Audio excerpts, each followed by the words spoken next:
bilang isang motorcycle rescue responder, ano ang mga ginagawa ko sa kalsada?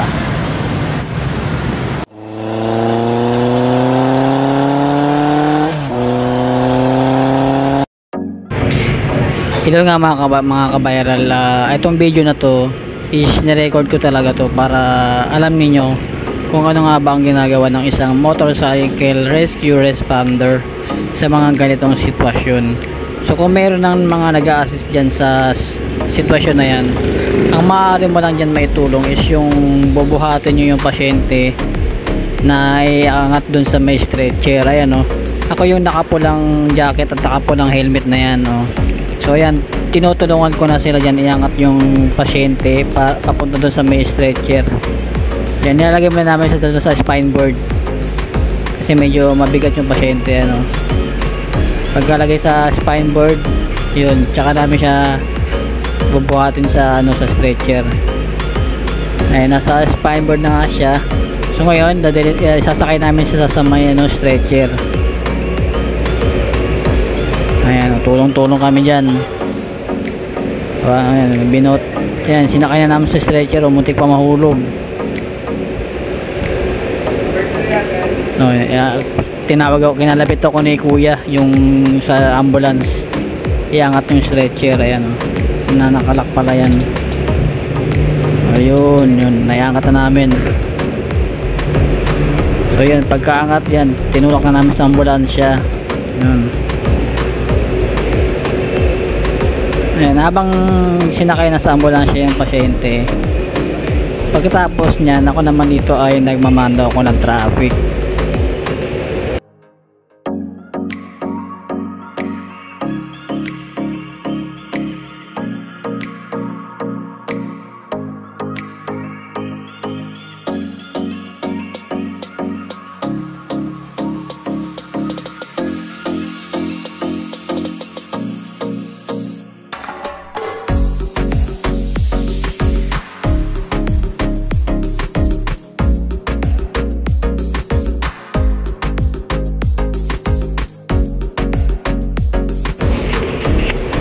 So sinakay na ng pasyente sa ambulansya, tapos yung time nga na yan nag-a-assist na ako ng traffic. Yan, pinapago ko ng mga motorista. Tapos yung crew ng ambulansya, ayan nagpasalamat sa akin, ayan kinamayan pa ako, diba?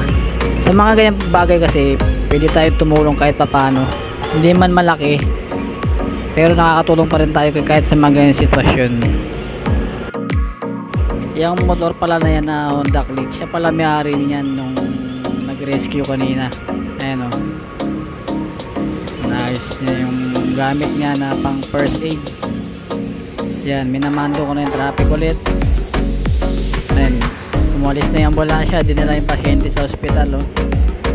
So pagka may mga ganyang aksidente, ang pwede nyo itulong dyan is yung motor ninyo iharang nyo dun sa pasyente para hindi mabunggo lalo ng mga sasakyan na incoming. Yan, nakapag-maneuver na nga yung ambulansya pabalik dun sa sa direction yung kung saan siya nanggaling kanina. Yan, sa may yung nangyaring aksidente na yun sa may West Service Road, Barangay San Bali. Ayan o, medyo lumuluwag na yung daloy ng traffic dyan kasi natapos na i-assist yung pasyente kasi yung motor na yan doon sa may sa may rescuer.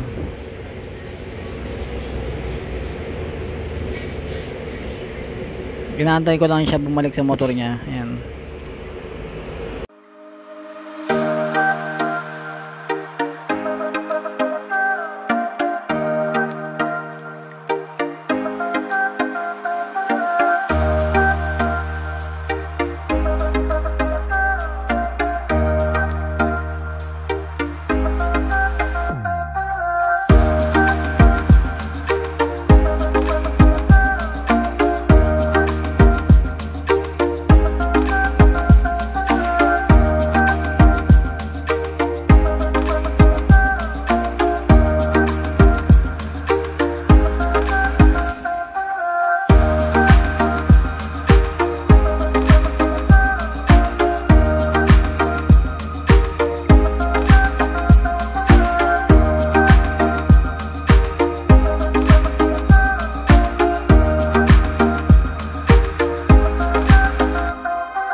At yun nga, natapos na nga yung aming pag-rescue.